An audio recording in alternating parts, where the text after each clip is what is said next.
All right, guys, today I'd like to take the opportunity to talk to you a little bit about advanced search techniques. This might be the most valuable lesson you learn all year.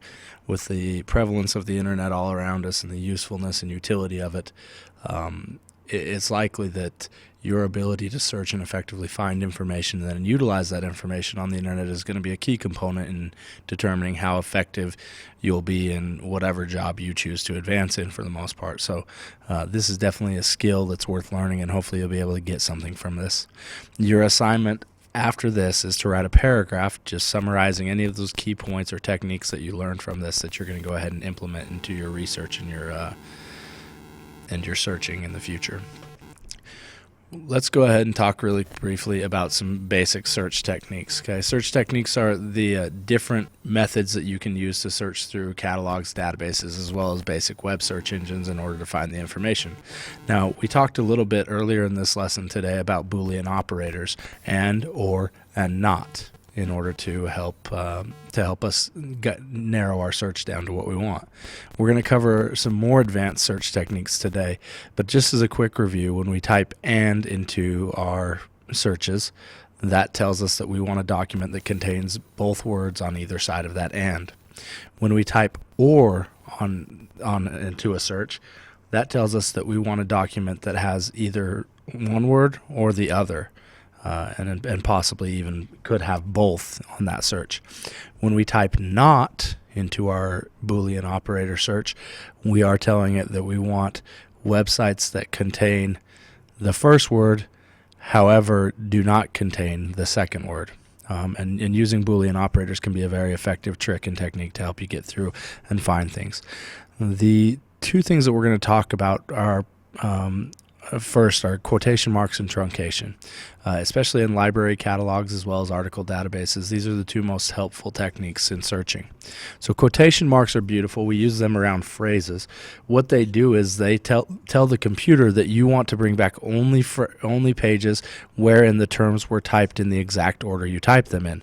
Now we want to be careful here, because if we hit the space bar twice, we may not return many results for something that should have a lot of results. But we can see the example here of healthcare reform typed in as a phrase with quotation marks around it instead of health and care and reform. You can imagine the website number wherein the words healthcare reform come right in that order and in that sequence would be a lot less than the number of articles that contain health and care and reform at some point in them. So quotation marks are definitely a tool that can help us navigate things effectively. If we were looking at finding information on social networking, for example, it's best to search for social networking within the quotation marks. Otherwise, we tend to look up all sorts of articles, and you can see here, this is a sample screenshot taken from a search here. If we just use social networking with no quotations, we end up with over 1,000 results. When we shorten it down and go ahead and throw it in quotations, we end up with only 638.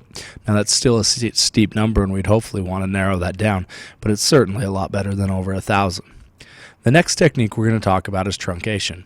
Truncation means to chop off, in short. So when we truncate, we chop off the end of a word, basically just leaving the root. The computer then can search for multiple endings that all start with this same trunk, if you will. Okay. So, for example, you might be doing something on education and researching education. If we wanted to truncate education, we would go ahead and use the asterisk after the base of education, which would be educat, okay, as we can see up here at the top of the screen. Okay, that gives us, in our search, should pull up everything that has education, educate, educated, and educating. So that definitely helps us kill a couple birds with one stone and gather a little bit wider net, especially where we need that wider net.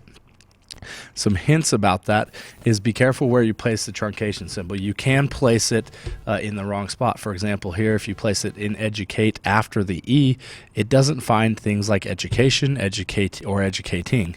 It will still find educate and educated, however, you're narrowing your results there.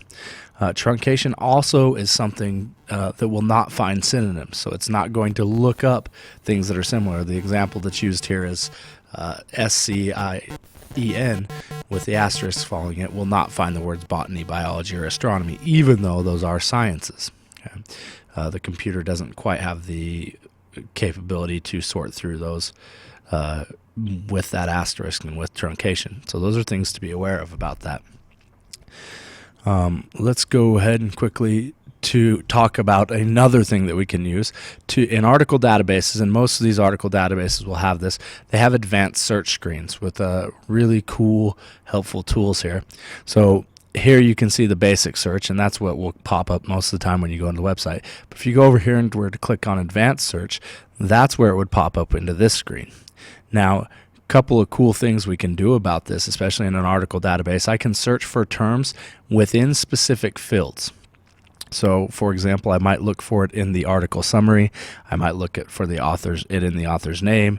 I might look for it in a number of other places where it could be, in keywords and those type of things. So that will really help you be specific, because you don't want an article that just says your word one time. You want it where it's a main topic or a key subject.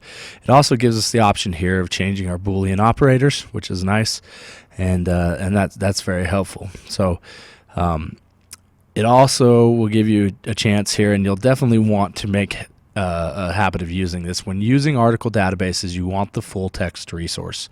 Often there will be short little summaries, maybe abstracts, 50 to 150 word, basically blurbs about it, that will tell you about an article. However, that is not really sufficient to pull out any information that you're going to use in your text most of the time. So you'll want full text here. You can also limit your research to only scholarly journals in some of these. So you can click here. Also, if you know that it's a specific publication you want to find it in, you could type that publication name in here.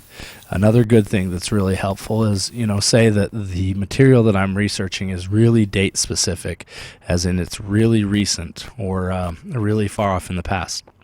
I can go ahead and change the publication date to earlier or later or whatever, and I can set bounds, and it will only pull up articles for me between the dates that I indicate. Now, we can also limit the publication type by what type it is. So we could look at, a magazine, a newspaper, or a book, and those are very helpful tools that can be used. So using advanced search screens is kind of the next level of research, and definitely can get you places. Now, some of the other databases will have some different, interesting refining features after you've gone into your source. So this looks like we've looked up smoking and teenagers in the text of the article. We can see that the text here, smoking, the term we're searching, and the Boolean operator, text where we're looking for it, and teenagers. So we're looking for text, or for smoking and teenagers in the text. Now, once we've pulled this up, this has given us a lot of results here. We can see 605 specific results. We often might want to go back and say, hey, I just want something that's in newspapers, right? I want something that's in magazine, and I can go ahead and click there and get that. Some search engines, such as SERS here, which is one that we'll have an availability with at the school, you can go ahead and narrow or broaden your search by clicking on words that are synonymous or words that are related, and that can be very helpful in kind of guiding your search when you feel like maybe you've got to a dead end. So that is a really good tool. Now, advanced search techniques aren't only for article databases. The reality is that we can use these on the web too. The use of quotation marks works. I believe the use of truncation even works on some websites. So you have the options of using them, but there's also some differences in those things, and we'll talk a little bit about some of those things right now. We've talked about quotation marks. We're going to talk about the minus symbol in a minute. We'll talk about the advanced search screen, as well as specificity and searching in appropriate domains. So, the minus symbol. The minus symbol basically operates as the Boolean operator not. Okay.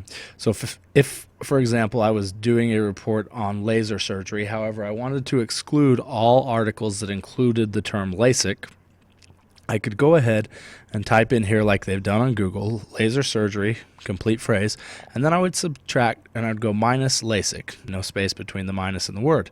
That indicates to the search engine that I want every article on here that talks about laser surgery, but I don't want to deal with the ones that have LASIK in it. Okay?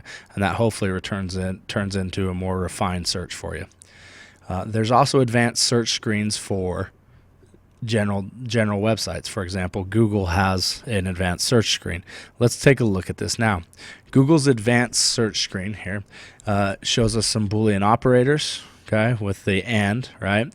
We can also use the or here in order to search. And we can also search for exact phrases. So this gives us kind of a little bit more option and doesn't ask us to use the specified symbols or whatnot. It can also show us the not, right, the minus symbol here. And it also can help us dictate how many results per page, what language they're in, what file type. Maybe we want a PDF or a document or a PowerPoint to come with it. And it also gives us the option to search within specific sites.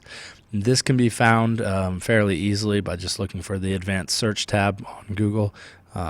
It's fairly quick to get to it. The next point is to be very specific. Okay. Catalogs and databases have a limited amount of information, whereas the web is virtually limitless. So to pull up the most relevant information, you need to use lots of terms and specific terms and phrases that are related to your research question. This is an example here. Somebody searched tattoo removal on Google. They found over 1 million hits here. You're never going to be able to get through that in a timely manner. Now, if you search tattoo removal in blue ink, you only get 723, and it's possible that we could narrow that down even further depending upon what the purpose we were looking for in the paper was. Next is domain-specific searching. Okay? When you're searching the web, it's often helpful to limit your results to a specific domain. Now, all domains and all website publishers have a slant on what they're talking about, and it's important that we're perceptive and aware of that. However, there are some domains that are a little bit more trustworthy than others because of their purposes. Okay? So if we look at .edu, that stands for education. Usually we're going to find something that's education-based, pretty trustworthy. If you look at .gov, that's government. Now, depending upon whose conspiracy theories you listen to, that also is something that you're going to be able to trust usually and typically what they're publishing out there. .mil is a U.S. military installation, so they might have information about specific military things. .org is an organization. Now, usually these are your not-for-profit type of things where they have a cause. They definitely have a slant on an angle, but maybe they're not motivated by money specifically. And that's not always the case, but a lot of times that's the case. .com is commercial, and that's basically your businesses that are looking to make money. So usually if you're looking at a .com, there's somebody or some way that this company is making money off this website. Doesn't always affect the content of their work, but oftentimes it does. I mean, oftentimes their slant comes through in that because of the influence that their nature has on it. All right. Finally, the way to do this is you can go ahead and in your main search, you can just go ahead and type in site : and then .gov or site : .com or site : .org or site : .edu, and that would take you to only websites that contained that as their domain. Okay. We can also use advanced search options and type in the domain in the advanced search option. So that's a good option. So to kind of bring it all together, this ability to search is going to be one of the biggest deciding factors in the life you live upcoming. I would say probably in your job and career advancements as well as your ability to succeed at a college level. So using these techniques is incredibly helpful when you're using library catalogs and article databases, but it's also very helpful when you're using just general web searches. They help limit your search results. They help you get better, more effective, and relevant information to your task, and that's always helpful. Hopefully this has been informative and beneficial for you. What I ask you to do now in your notebook is to go ahead and to take a half page and write about what you've learned here, write about the specific techniques that you find most beneficial from what we've talked about. Also, I think it's important, and I neglected to do this up front, but this is from the Hemingway Library of Information Online Skills Tutorials, the Helios module. It's a great not-for-profit, I believe, and they do a good job with what they do. So if you have any more interest in finding out about information sciences and information skills, theirs is a great place to start. Thank you, and have a great day.